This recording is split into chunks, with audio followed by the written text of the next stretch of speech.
Now, I might be a bit late to the party, but these Weirdcore videos only just started popping up in my recommendations. If you don't know what I'm talking about, these are basically slideshows of images that give off weird vibes, usually accompanied by equally weird or just outright silly music.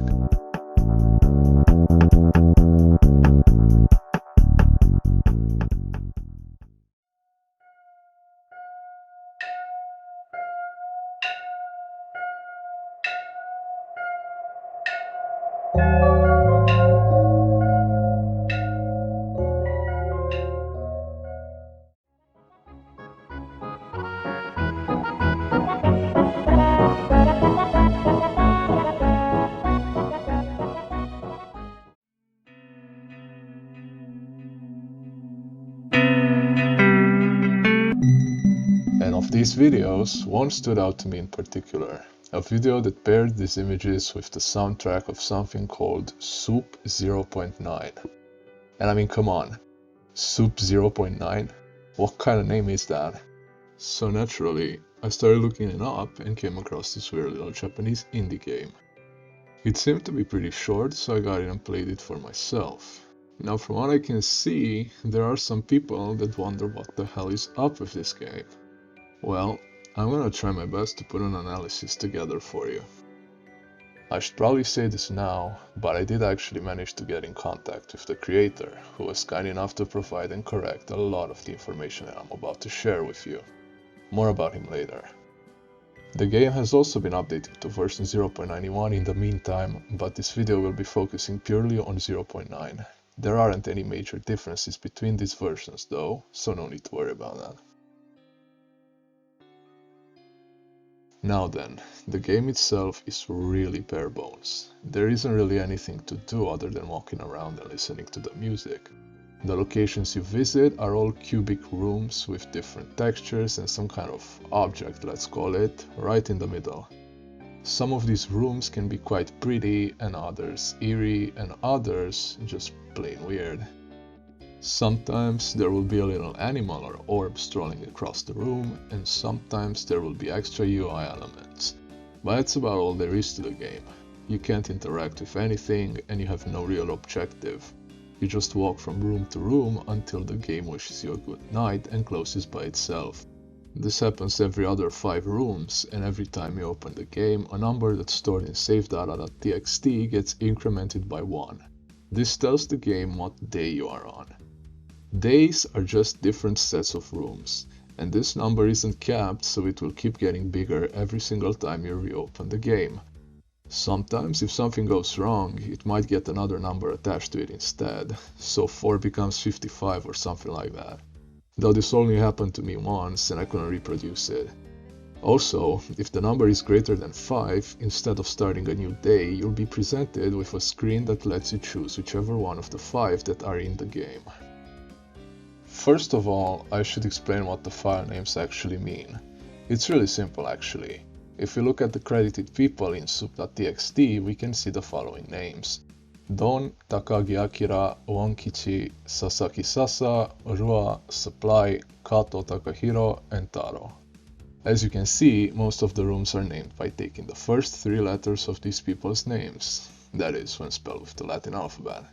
That is to say, the textures and sounds for each room are all created by different people.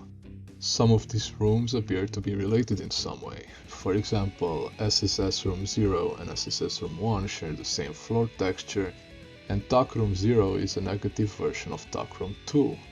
These are probably just recycled textures, but who knows. You'd have to ask their creators if you want to make sure. Though I will say, I can clearly see where the inspiration for a certain anime opening came from.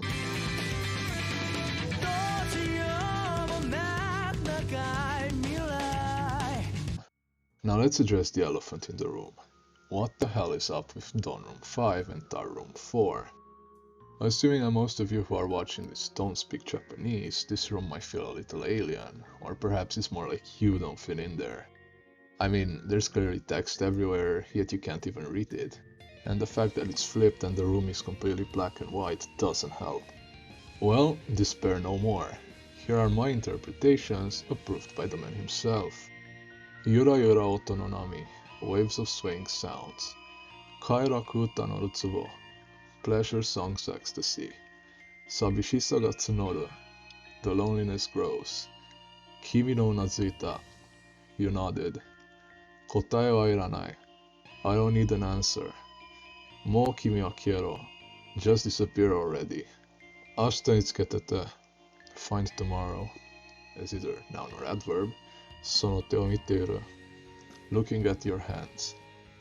What's more, if you read vertically, you can find ongaku ga kikoeteru, I can hear the music, sono utsu mita, I saw your depression, kimi o yurusanai, I will never forgive you, minoru, possibly a name, or otherwise the verb to ripen, and kokoroyosa, pleasance or pleasantness, or whatever the noun for pleasing is. And there's also koroshite, kill me, written diagonally. Let's also talk about room 4 and use it as a bridge to the next topic. This room is really dark and its object is Japanese for stop. Not as in stop doing that, but more like stop moving. And if you look in its folder, we can find 3 other similar images that say usero, get lost, ore, me, and omae, you. And if you happen to be thinking that these are randomly chosen when the room loads, well, you'd be wrong. I mean, that was probably the intention, but they're never actually used. The game is basically open source, nothing except the executable is compiled, so we can analyze anything to our heart's content. You'd have to compile a new exe if you want to mod the mechanics though.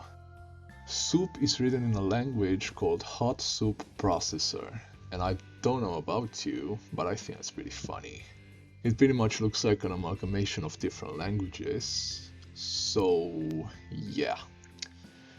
Anyway, I never heard about HSP in my entire life, so let's look it up.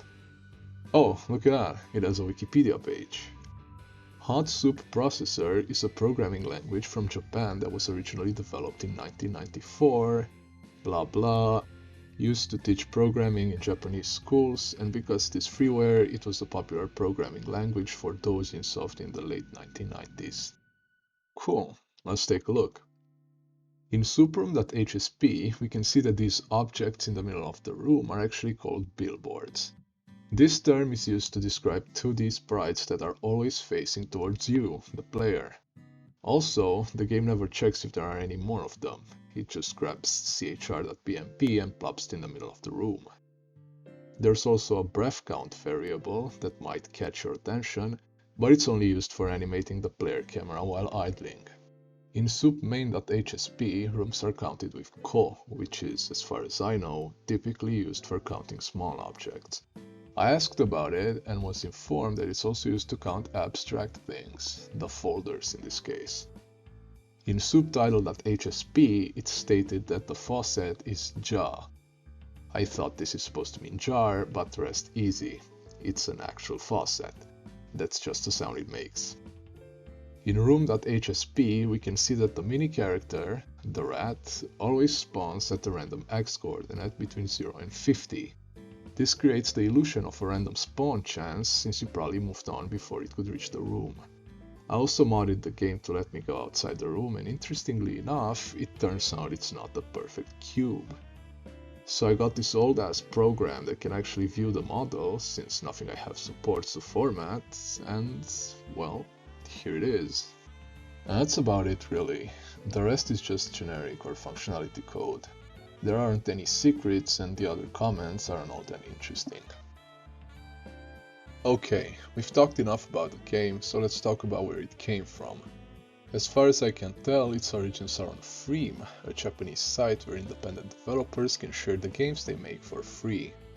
Uploaded on the 10th of April 2007, the game is simply titled Soup and the uploader goes by Don. The game is basically described as a 3D walking simulator, or sightseeing, as he puts it. I made it by myself in the middle of the night. It's not scary though, you just walk in this game. Don also uploaded 2 other games to the site unrelated to Soup, and his Freem bio reads, I'm an amateur musician and pixel artist. I have a fixation on music, so make sure to play my games with sound on. And then he links to a now defunct site. Fortunately for us, some archives exist on the Wayback Machine, so let's explore. It's here on the About page where it says his name is read as just Don, by the way. There's a link to his currently inactive Nico Niga Doga channel as well. As turns out, he's also the writer of a relatively popular Vocaloid song called Tsukiyotsuri, Moon Festival. What a small world, huh? And there's also a link to his Twitter account where he mostly talks about music. In this Twitter bio, we can find a link to his personal page on something called 16 Dimensional, where his games, except for Soup, are listed. And as it turns out, 16 Dimensional is some kind of free record label that he's the representative of. Update: Soup is listed as of January 18, 2021. I tried messaging Don using an email address I found on a 14-year-old website, basically saying, "Hey, I'm making a video about that game you made more than a decade ago. Anything you could share with me?" And although I didn't expect an answer, I actually got one. So here's what Don has to say about Soup. "I'm very surprised that people still play Soup. I'm really enjoying the speedruns. There was a community of game authors in Tokyo at the time, and we would get together periodically to play each other's games. People who had LSD would hook PlayStation up to a cafe TV and watch us play together. LSD was at a huge premium at the time and had a niche popularity. I was intrigued by the idea of a walkthrough game, but I just don't like to walk. It's tiring and I feel like I'm forced to explore everywhere. I like to just sit in my comfort zone and look around. That's why I've downsized it and made it a game that's mainly about just looking around. You won't even be able to walk around without pressing shift. I felt like it wouldn't be fair if I didn't say that I was influenced by LSD, so I used the GABA kick as the selection sound effect just like LSD. I thought if people heard that, they would know that it was a tribute. So I created the Soup framework, made some sample rooms myself, and then asked some artists I knew, game artists, painters, and even my sister, to rewrite the textures and play with them. That's why the room folders are named after the people who created them. There are very few things you can do with Soup. I do chiptunes, so I like the ingenuity that comes out of strong restrictions. I think the participants are also experimenting with filters and other methods to see what kind of expression they could create within the constraints. This trial and error is probably the most fun part about Soup. For me, it was a question of what is the structure of the LSD that was cut down to the limit, and for the participants, it was a sandbox. So I was very happy to find out today that there are people making mods. This is the most correct way to enjoy Soup. There is no distinction between the creator and the player. LSD can't do that.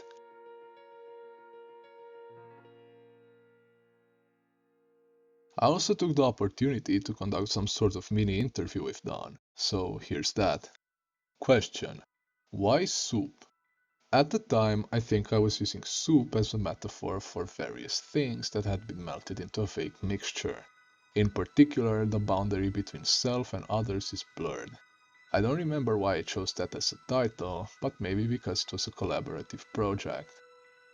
Question: why wasn't it listed on 16 Dimensional? I didn't think anyone was playing it anymore. I didn't even list Void Transfer until recently, and then I found someone on Twitter who wanted to play it again after a while, so I listed it.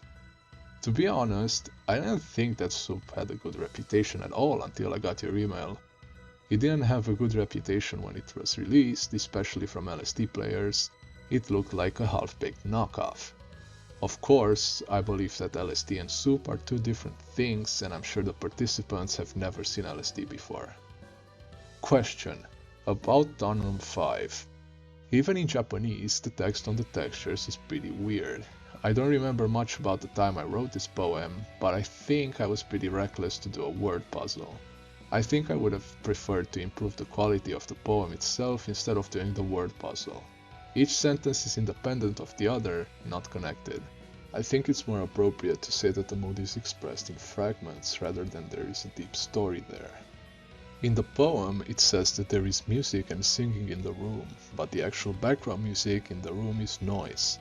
From the rest of the poem, it implied loneliness, denial, and a strong dependence on a specific other person.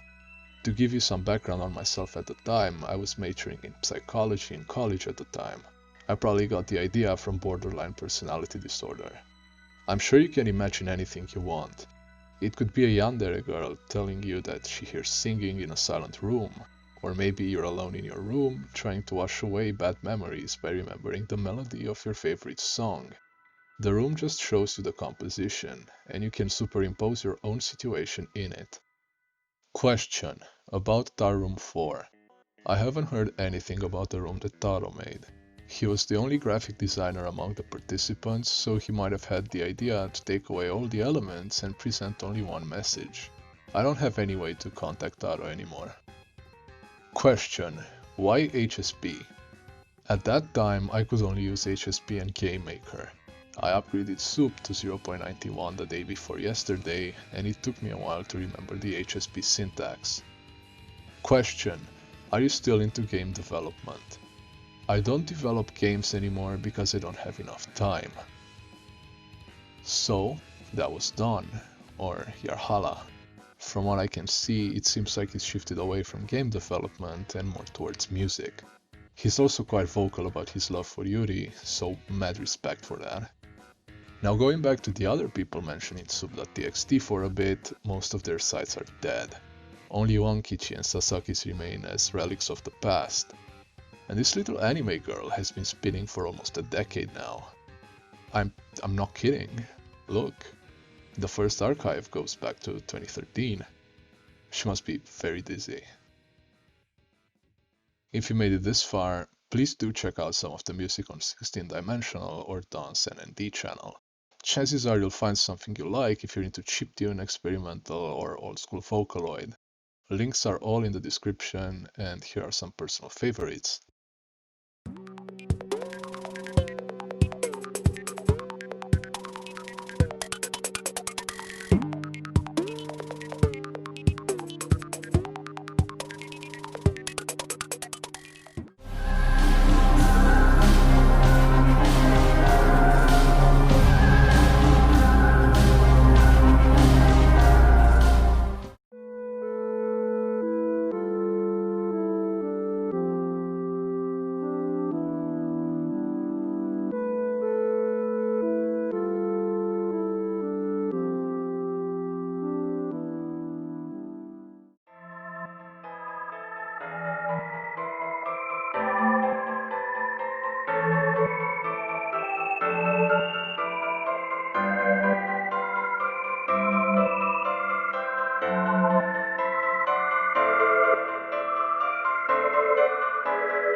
And that about wraps it all up.